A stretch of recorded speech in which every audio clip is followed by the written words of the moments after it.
Hola, buenos días a todos. En primer lugar, agradecer a Antonio Mateo la invitación y pedir disculpas de parte de la doctora Boto que no puede estar aquí. Bueno, comenzamos hablando de los mecanismos de defensa contra infecciones en la superficie ocular. La primera línea es la respuesta inmune innata, que consta del epitelio, lágrimas y mecanismos como el cierre palpebral. En un segundo lugar está la respuesta inmune adaptativa con los linfocitos B y T, algo más específica. Nos vamos a detener más en la respuesta inmune innata más importante para el ojo seco. El epitelio es la primera barrera frente a las agresiones externas y es quien ejerce la labor más fundamental. En él se encuentran los receptores frente a los patógenos, receptores que lo reconocen de manera específica y producen sustancias como citoquinas y proteínas antimicrobianas de defensa. A este nivel también hay muchas moléculas bactericidas y bacteriostáticas, como los lisocimas, lactoferrinas, IgA.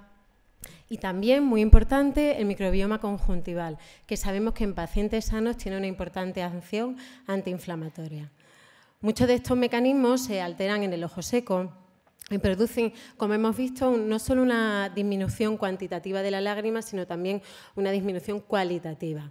Y esto hace que se produzca una disrupción del epitelio corneal y conjuntival con destrucción de las tight junctions. Nos podría hacer pensar que esto es una puerta de entrada perfecta para las infecciones y que la asociación de ojo seco y queratitis infecciosa es natural, ¿no? Pero la cuestión es que no tenemos evidencia científica de que esto sea así. Hay estudios que tienen un 0% de ojo seco como factor de riesgo en queratitis bacteriana, aunque hay otros muchos, aquí hemos traído solamente un ejemplo, en que relacionan hasta un 18% las enfermedades de la superficie ocular con queratitis infecciosa. Lo que ocurre es que este término es demasiado amplio, el de enfermedades de superficie ocular, porque no solo entran pacientes con queratitis, sino también pacientes con alteraciones del borde palpebral, conjuntiva, inclusive pacientes con queratopatías bullosas. Hay algún estudio publicado un poquito más específico relacionando queratitis y ojo seco, pero son todos experimentales y con unas condiciones un tanto específicas. Las condiciones que ellos hicieron no encontraron asociación entre queratitis y un aumento de la queratitis infecciosa. ¿Qué pasa en los pacientes con blefaritis? Bueno, hay que comentarlos porque, como se ha dicho anteriormente, la blefaritis es la causa más importante de ojo seco evaporativo. Bueno, tenemos toda esta cascada que no me voy a entretener en explicar, pero sí que sabemos que hay una queratitis asociada. Bien, pues en pacientes con ojo seco y blefaritis tampoco hay evidencia científica que tengan un aumento de infecciones corneales. Nosotros hemos hecho un estudio en La Paz de nuestras queratitis por Pepinobacterium, que fueron el 21% de nuestro aislamiento, y tampoco establecimos como factor de riesgo el ojo seco. Si lo fueron, el uso de lentes de contacto, hipercorneal o cirugía corneal previa. Bueno, las lentes de contacto, por todo es conocida la asociación entre uso de lentes de contacto e infecciones corneales, pero ¿qué ocurre en los pacientes con ojo seco? No se menciona en la literatura que el ojo seco sea un factor de riesgo predisponente en usuarios de lentes de contacto, comparándolos con pacientes también usuarios de lentes sin el ojo seco previo afectado. Bueno, repasando un poco lo que hemos comentado, pacientes con queratitis y ojo seco no tienen un aumento de queratitis infecciosas, tampoco aquellos con ojo seco y blefaritis, ni ojo seco y usuarios de lentes de contacto. Entonces, ¿qué pacientes sí tienen un aumento en el riesgo de queratitis infecciosa? Bien, pues aquellos que tienen una enfermedad autoinmune asociada.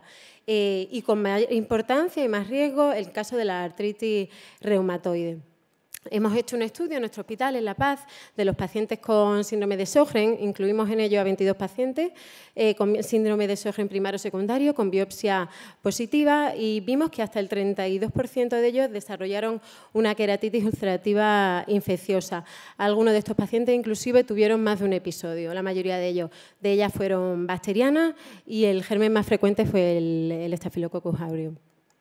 No se establecieron en este estudio como factores de riesgo ni la edad, el género, la tinción corneal, el Schirmer, el uso de tapones lagrimales, corticoides tópicos, ni tampoco el uso de lentes de contacto terapéuticas.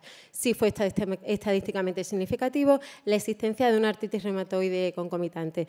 El resto de enfermedades autoinmunes no fueron significativas, pero también es verdad que tenemos un número de muestras algo pequeño.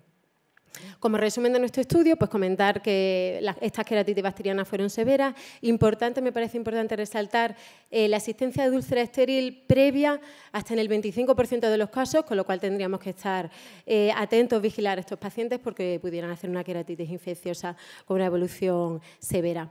Bueno, ¿y qué ocurre en pacientes con una alteración de la superficie ocular y un ojo seco severo? Bueno, aquí el máximo exponente el síndrome de Stevens-Johnson, una fisiopatología que todos conocemos. En este caso sí que hay un aumento marcado del riesgo de infección asociada a la severidad de la afectación ocular y el tratamiento tópico crónico. Sabemos que cambia la flora, que existe la flora conjuntival de estos pacientes con bacterias más resistentes y, por tanto, de evolución más tórpida. Y bueno, para concluir, decir que en enfermedades reumáticas, y en su caso más importancia la artritis reumatoide, hay un aumento de riesgo para pacientes con ojo seco de sufrir infecciones corneales, asimismo en alteraciones de la superficie ocular, con ojo seco severo, y no hay evidencia científica de que pacientes de ojos secos leves hay un mayor riesgo de queratitis. Se está especulando que pueda existir un mecanismo de adaptación de la respuesta inmune innata que proteja a estos pacientes frente a la infección.